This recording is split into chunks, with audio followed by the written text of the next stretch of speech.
Welcome to Sex Help for Smart People. I'm your host, Dr. Laura Jurgens, former science professor turned somatic sexologist and intimacy coach. This podcast is all about using evidence-based practices to help high-achieving women and their partners of all genders get the affection, connection, and great sex you want. So let's get at it. Hey everyone, welcome to episode 17.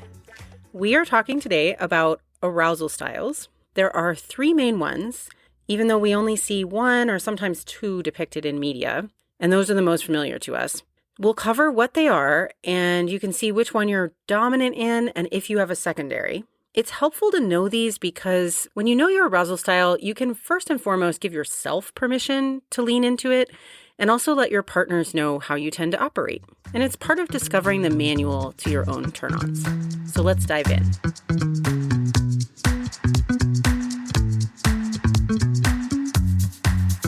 Alrighty, everyone. I'm so glad you're here. I'm so glad I'm here. I just got back from an amazing and very intensive training in Los Angeles in neuroaffective touch, and I'm so grateful for it. This is a modality focused on releasing trauma in the body and helping the body and mind get on the same team for healing, especially from early childhood wounds and attachment traumas that have a tendency to rear their heads in our relationships.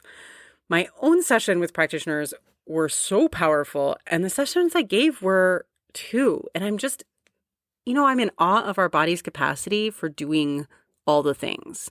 I mean, really, all that like deep clenching and bracing we don't even know we acquire in childhood, the body's way of protecting us.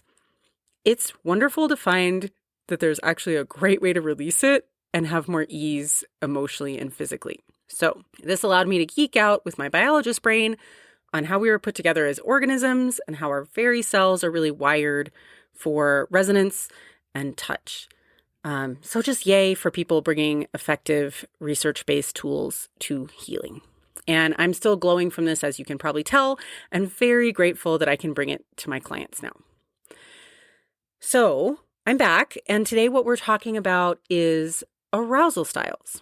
There are three main arousal styles, and I'll give you the overview, then break them down individually for you, so you'll be able to notice which you really resonate with and which give you that sort of, whoa, this is so not me feeling.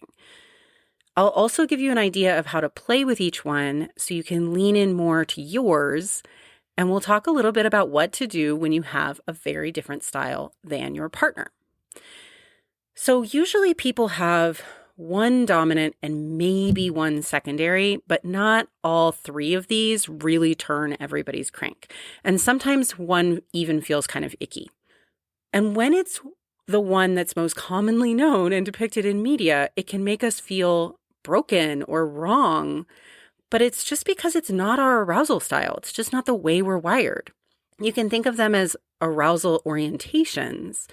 None of them are wrong, they're just different. And for each one, continued arousal is really supported by deepening in engagement with your particular orientation, the way that you connect to your sexuality. So first up, I'm going to give you the overview, the three styles. And these were originally defined by Donald Mosher with some more technical names, but we'll call them today romantic connection, role play, and erotic trance. And all of these arousal types are ways of connecting to our deep selves, our partners, and a sense of real oneness, just through different avenues. So the first one is romantic connection, and that's the one we most commonly see depicted in media, movies, TV, books, for sure. And first and foremost, I just want you to know that I'm covering this one first because it's most commonly recognized, not because it's actually the most common in the population. I think they're all actually pretty common. And in my experience, I see a ton of people for whom romantic connection is not their jam. And that is just very normal. And in fact, it's not really my jam, but it is my partner's. So it's something I'm very familiar with, But when I used to think I needed to do this, and this is sort of the way that people are supposed to, quote unquote, get aroused, it felt really bad. I didn't realize there was some other options, and I was just trying to fit myself into the wrong peg, right? Like I was like into the wrong hole. So romantic connection as an arousal style is where we feel engrossed in and aroused by the intensity of connection with our partner, often through eye contact, words expressing connection and love, kissing, and a sense of romance or passion that culminates in this deep experience of union or oneness. It's pretty easy to show on film and is the sort of stereotypical pathway we hear described in romance novels. It can be of the tender and sweet variety or the sort of passion flavor, or sometimes both, but there's always a current of intense togetherness. And if this is your style, as you get more and more into the connection, it might go something like this. You start with a just loving connection, recalling how you feel good around this person, orienting towards the experience of connecting with them in the moment. And then you might feel you get more and more captivated and absorbed in your partner towards this sense of deep union and resonance together. If this speaks to you, that is wonderful. Embrace it. One thing you can play with, if this is your style, to expand your arousal and allow it to build more is doing some eye gazing together while synchronizing your breath. That can really heighten the feeling of connection. So look in each other's eyes, get your breath to really sort of slowly attune to each other, and do that for a while to really allow the deep sense of connection to build. That is a really handy foreplay trick if romantic connection is your arousal style. And you can do that at all times in a sexual engagement, right? You can really synchronize your breath, really do some deep eye gazing. And if you're both into that, it can work really well. So because this one is so commonly depicted in media, we do get the message, though, that it's the only way. And so it's important for us to take a moment to really debunk that because it can harm people to think this is the only way. For many people, romantic connection is super hot. It's just important to know that for many of us, it's actually not hot at all. And that doesn't mean we don't want to connect with our partners or do romantic stuff. We may love that stuff over, say, a walk or a nice dinner or an evening out, but it just doesn't make us hot. It doesn't turn our crank sexually. It doesn't arouse us or make us want to get it on. It just feels good to our hearts and it feels nice. And there's nothing wrong with that. But if we subscribe to this mistaken assumption that it quote unquote should arouse us, then we just feel bad and wrong for not being aroused, right? So a lot of people Valentine's Day is such a good example of this. Somebody's partner will go, do all these beautiful gestures, romantic candlelight dinner, blah, blah, and the person on the other side will feel like, oh my gosh, I should feel turned on by this, and I'm just not, right? And I want you to know there is nothing wrong with you for that. I was one of those people, and frankly, eye gazing during sex gives me the icks, which I used to make mean there was something wrong with me until I learned it's just not my style. And the same thing happens for lots of my clients because we are shown this reality in the media, this option as the sort of only quote unquote normal option, which is absolutely not true at all. So I save the romance and eye gazing for nice dinners, in-depth conversations, heart connection, and then I want something else in the bedroom. And that's okay for you too, if that's you. But if romantic connection is your jam, then more power to you, wonderful, and there are ways to lean into that. So play with that eye-gazing, breathing thing and let me know how that goes. Number 2 is role play. And this is also occasionally shown in media, so it's not totally foreign to most people.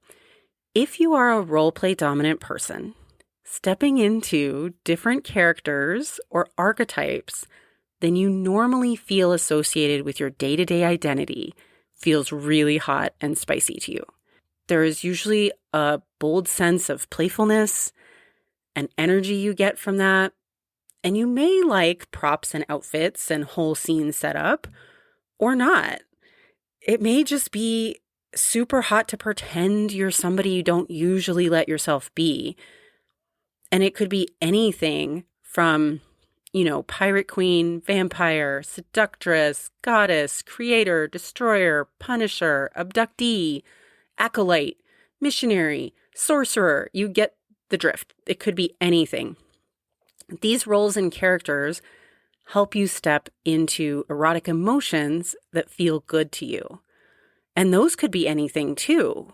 Entitled, demanding, ravished, manipulative, humiliated, validated, right? Check out episode 5 actually on core desires and erotic emotions for more on that. So you may, if this is your jam, you may enjoy fantasies that have really scripted plots, and you may find a sense of adventure and drama really arousing. And sometimes, but not always, this takes the form of a tendency to kink and BDSM. One of my favorite BDSM mentors is Midori, and she teaches an amazing femdom class. She defines BDSM in this beautiful way as, quote, childhood joyous play with adult sexual privilege and cool toys. And she says it's like cops and robbers with fucking, right? So I love that definition so much because it's so expansive. And you don't have to want to do, painful, pokey things to enjoy role play or playing with power dynamics as part of your roles if you like that. While it may not be totally obvious, this is just another way of connecting to the partner, to our deep selves, and to oneness. So for role-play dominant people, the connection is first to a sort of meta-awareness of possibilities for expansion of who we get to be as human beings. And then the connection to the partner comes through that expansion of identity and the freedom to step into other aspects of ourselves together. It's really a play-based sense of connection. Okay, so that's role-play arousal style.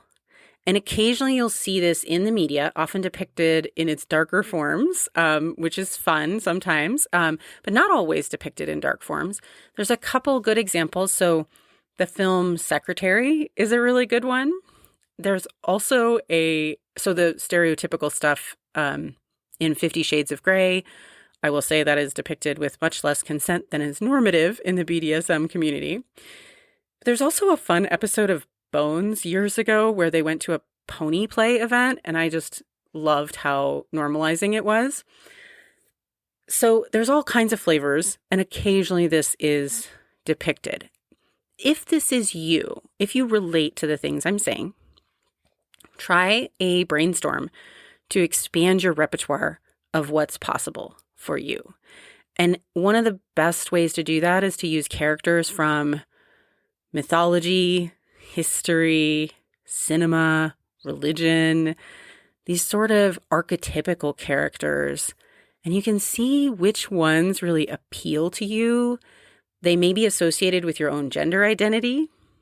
They may be associated with a power dynamic identity. So either sort of a top or bottom type of identity. Really think about the ones that you find most sexy. What are their traits? What are their characteristics? And see if you can step into those traits and characteristics. You can either step into the whole character, or you can create one that has your favorite sexy traits that are kind of common to the archetypes or characters that you find most intriguing. And you can try that character on, whether you're in a sexy situation or even just walking down the street. You don't need any props. You can just walk like them, talk like them, flirt like them, right? If your character is this like warrior queen, how would she walk? How would she talk? How would she flirt? right? And you can let your partner know you'd like to play with it and even say things like, well, if I'm a warrior queen, who are you? If I'm this goddess, who are you? So see, if your partner wants to play that way, that could be really fun. So that's one tool in your toolbox if you are a role play arousal style. The third one is erotic trance. This style is basically not shown at all in media, and probably because it's just really hard to show, but also because people are not as aware of, real sexuality in our culture as would be more helpful and healthy. Erotic trance is an incredibly common arousal style, but it's very inward focused, and so it's kind of hard to see or depict in TV. You wouldn't know what's going on the inside of this person necessarily. It's not obvious, but it's really profound and really beautiful. I mean, all of them are. So if you're an erotic trance style person, you may notice that you really want to go inward during sexy times. You may want to close your eyes, even have a pillow or eye mask over them to give you that real deep sense of dark. You may want to really sink into your own experience of pleasure. That helps you get aroused. And the permission from your lover for you to really go inward and just be in the experience feels delicious and connecting to you. You may worry that you are withdrawing or not being quote unquote present enough, but in actuality, you feel more present and aroused when you let yourself really go inward and feel the sensations in the moment. Many of us with this style, because we don't know about the style in the first place, think we're doing something wrong or disconnecting from our partners too much. But actually, this is just really a normal, common style, and it is still very connecting. In fact, we feel the energy between us and our partner much more deeply and are able to really build it into deep arousal and connection when we are allowed and even encouraged by ourselves and our partners to go inward.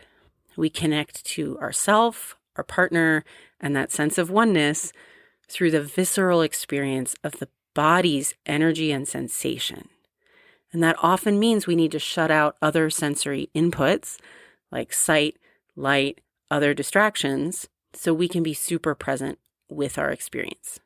People who are in an erotic trance arousal style dominant type of people, including me, we are often pretty energetically sensitive people, even if we haven't really acknowledged that, but we can often get overwhelmed by other inputs that take us out of our bodies. And partners can really connect with us by holding space for our inward process. When we come out of the erotic trance, often after an orgasm, we are usually very available for more romantic or other types of playful styles of connection. And we may have romance or role play as a secondary, so we can kind of play in those spaces. But to get fully aroused, we need that time, space, and permission to go inward. If you are an erotic trance style person, your partner may need reassurance. If they're not an erotic trance style person, they may need reassurance that you are present. And we can offer that often before or after we get kind of hot and heavy, but not so much in that moment because we are in this pure, lovely sensation and it's really hard to get pulled out. If this resonates for you, a way to play with it is to really practice fully allowing yourself to go inward, allowing yourself to restrict any sensory input that you need to. Close your eyes. If that feels good to you, feel energy moving in your body. Feel the life energy of your partner. Feel your own life force and theirs. Even let yourself feel the energy of the world moving through you. One way you can do that, just sort of in your life day to day, is try feeling the movement of air on your skin and even the energy of photons in sunlight as they hit your skin. So if you turn your face up to the sunlight and you can really feel into the sensation, it might even feel erotic to you. It does to many people who are kind of more in the erotic trance style. And I didn't even know to explore that until I learned about erotic trance as an arousal style, and that it resonated a lot with me. So there's all kinds of ways, if you are more of an erotic trance person, you might find pleasure in day-to-day just sensations. For all of these styles, have conversations with your partners about your styles. Just get curious with yourselves and each other. Which one feels dominant for you? Do you have a secondary? How does the third one feel? Is it okay or meh or kind of a total turnoff? And even if it's a turnoff for you, usually there's a way to play with it for your partner if it is their dominant style. So, for example, I am super erotic trancy, and my secondary is role play. But my partner is really romantic connection dominant. But now that we know these things, my trancing can actually feel really lovely and connecting for him because he knows I'm super present. And then we do the more romantic stuff either earlier on in foreplay, or before we switch to a more trancy style for me. And then we might do more like eye gazing and breathing in aftercare, which feels good to me. But it just doesn't work for me in sort of hotter and heavier moments because it just pulls me out of my body. So there are ways to bridge any gaps if you get creative and open. And I often help partners and couples do that if they get stuck. So I know there's lots of ways to bridge gaps. All right, my lovely, sexy friends, I hope this has been helpful. Enjoy yourselves, and I will see you here next week. If this podcast was helpful for you, please consider going to Apple Podcasts or Spotify and leaving a 5-star review. Not only do I really appreciate your time doing that, but 5-star reviews really boost the show visibility, which helps people just like you who need it be able to find it. Thank you so much. I'll see you here next week.